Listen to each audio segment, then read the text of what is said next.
पाकिस्तान के पास मुस्तनद इंटेलिजेंस इत्तलात हैं कि अगले 24 से 36 घंटों में पहलगाम वाक़े से जुड़े बेबुनियाद और खुद साख्ता इल्ज़ामात को बुनियाद बनाकर भारत पाकिस्तान के खिलाफ फौजी कार्रवाई करने का इरादा रखता है। 6 মে থেকে পাক ভারত সীমান্ত যুদ্ধ চলছে।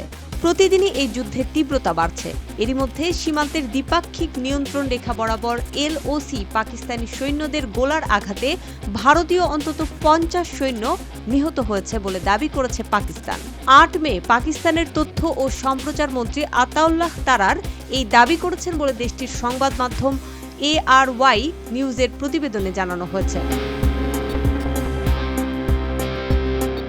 পাকিস্তানের সংসদের নিম্নকক্ষ জাতীয় পরিষদে দেওয়া এক বিবৃতিতে তিনি বলেন, কাপুরুষ শত্রুরা অন্ধকারের আড়ালে হামলা করেছে। দেশটির এই মন্ত্রী বলেন, ভারত রাফাল যুদ্ধবিমান নিয়ে গর্ব করছে এবং যা ইচ্ছা তাই করার হুমকি দিয়েছে। তবে পাকিস্তানের বিরুদ্ধে আগ্রাসন চালানোর সময় ভারত অপমানজনক ও বিব্রতকর পরিস্থিতির মুখোমুখি হয়েছে।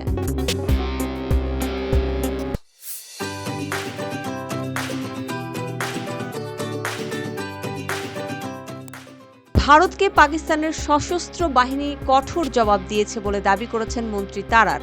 তিনি বলেন, পাকিস্তানি বাহিনী ভারতের 5টি যুদ্ধবিমান গুলি চালিয়ে ভূপাতিত করেছে এবং সেনাবাহিনীর একটি ব্রিগেড সদর দপ্তর গুঁড়িয়ে দিয়েছে। এতে কেবল ভারতের বিমানই পড়েনি, বরং দেশটির গর্ব চূর্ণ হয়ে গেছে। পাকিস্তানের এই তথ্যমন্ত্রী বলেছেন, পাকিস্তানি বাহিনী নিয়ন্ত্রণ রেখা বরাবর 40 থেকে 50 ভারতীয় সৈন্যকে হত্যা করেছে। ভারত এখনও নিহত সৈন্যদের মৃতদেহ উদ্ধার করতে পারেনি। তিনি বলেন, আমরা পাকিস্তানে ভারতের সামরিক বাহিনীর ছোড়া ইসরায়েলের তৈরি অন্তত 25টি ড্রোনও ভূপাতিত করেছি। পাকিস্তানের আকাশ প্রতিরক্ষা ব্যবস্থা ধ্বংস করার জন্য ভারত এসব ড্রোন মোতায়েন করেছিল। পাকিস্তানের ক্ষতি করার ভারতীয় প্রচেষ্টা নস্যাৎ হয়েছে এবং দেশটির এখন অপমানের মুখোমুখি হয়েছে। এদিকে পাকিস্তানে ভারতের চালানো অপারেশন সিঁদুরে শতাধিক নিহত হয়েছে বলে দাবি করেছে নয়াদিল্লি। বৃহস্পতিবার দুপুরের দিকে রাজধানী নয়াদিল্লিতে সর্বদলীয় এক বৈঠকে দেশটির প্রতিরক্ষা মন্ত্রী রাজনাথ সিং এই দাবি করেছেন। এর আগে বুধবার ভারতের সরকারের একাধিক সূত্র পাকিস্তানে হামলায় অন্তত 70 জন নিহত হয়েছেন বলে দাবি করেছিলেন। সন্ত্রাসী কাজে ব্যবহৃত অবকাঠামো ধ্বংস করে দেওয়ার দাবি জানিয়েছে ভারতীয় সেনাবাহিনী।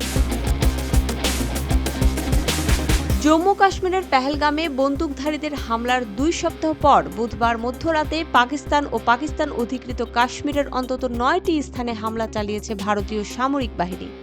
এই হামলায় ভারতীয় সামরিক বাহিনী মাত্র 25 মিনিটে অন্তত 24 ক্ষেপণাস্ত্র ছুড়েছে পাকিস্তানে। এরপর বৃহস্পতিবার রাতভর পাকিস্তানের বিভিন্ন এলাকায় আরও কয়েক ডজন ড্রোন হামলা চালিয়েছে ভারত। মুসবা আলিম তিন্নি, জিটিভি নিউজ।